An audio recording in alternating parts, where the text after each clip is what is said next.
Hey YouTubers, it's Erin and it's Sunday. This is RealTubes. If you're a regular viewer, you know that I usually go on Thursdays, but this past week has been a little bit different. I have been moving my entire life from the panhandle of Texas to now I live in Central Texas as of yesterday.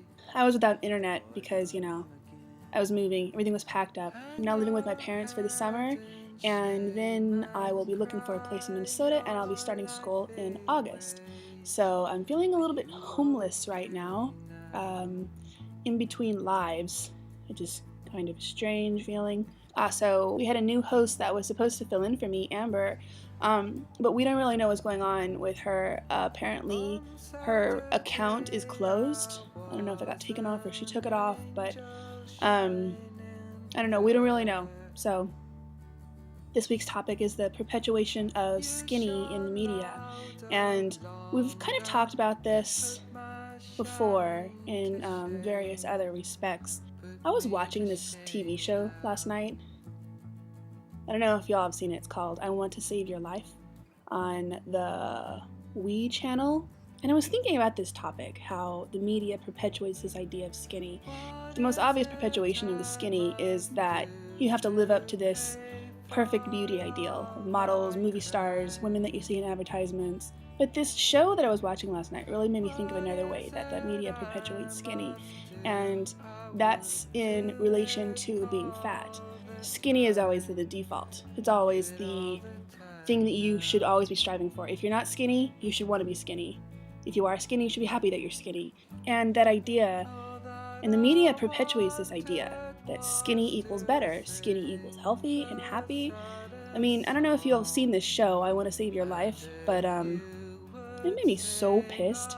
If you haven't seen it, it's basically there's this guy, he called himself a diet detective, and he's this kind of like buff guy, nice guy, and he spies on these fat people, and he watches them, what they eat, where they eat, and he kind of videotapes these like horrible pictures of them like stuffing their faces with burgers and ice cream, and then he's like, I want to save your life, and then it has like this like detective file image, and it talks about how he's going to save your life. And so basically he spends a week with this person and he teaches them how to diet. Basically talks about fat grams and calories in versus calories out, and the very typical kind of diet propaganda that there is out there. So they cry, they talk about how they hate themselves, and they talk about how they're unhappy, and then he comes back 4 months later and he's like, I can't wait to see what she looks like. That's what he says. Can't wait to see what she looks like. She opens the door and she's like, whoop, like lost like 50 pounds. And then they interview her at the end and she's always like, oh, he saved my life. Okay, so there was like a marathon on last night, so I watched like 5 of them in a row. I'm not kidding, it really pissed me off. Now, understand, I get that there are people out there who really need help and who are actually really unhealthy because of what they eat and their lifestyle, and that they're sedentary, and that they're unhappy about their life and their bodies. But the way that these shows, The Show, The Biggest Loser, other kind of things, frame the issue is that the fat is the problem. The fat is what makes you unhappy, the fat is what makes you unhealthy, and it's the fat that has to go. They don't ever frame it like, maybe there are other ways you can help your self-esteem that doesn't have anything to do with fat.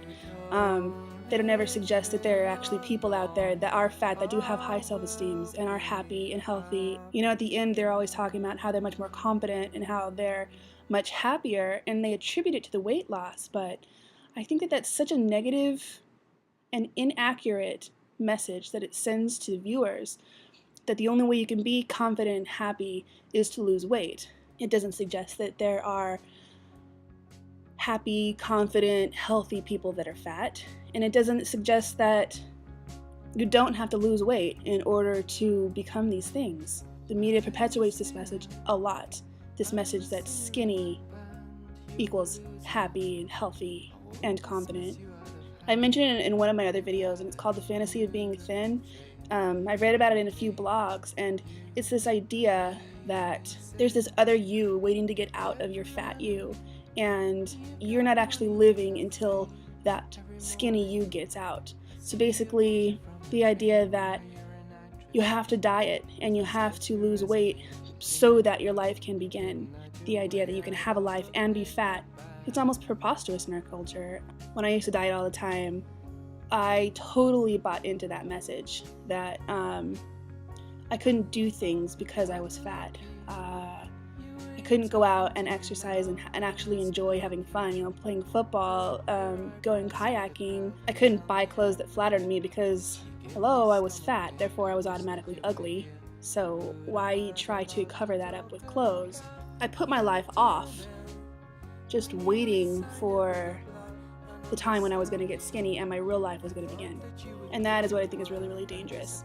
And one more thing, another thing that really bothers me about the media's perpetuation of this skinny ideal is how susceptible some people are that watch it. Visual language is very, very, very powerful. And the media, especially like television shows and advertisements, people don't realize how many messages that they get every single day from watching just a couple of hours of TV. And if you're young and or extremely susceptible to these kinds of messages, if you have a low self-esteem, if you're like a pre-adolescent teenager who's trying to form your identity and make sense of the body changes that you're going through, you really need positive messages about different kinds of body shapes and different kinds of beauty, and there aren't those kinds of messages out there. Well, they're out there, but they're hard to find.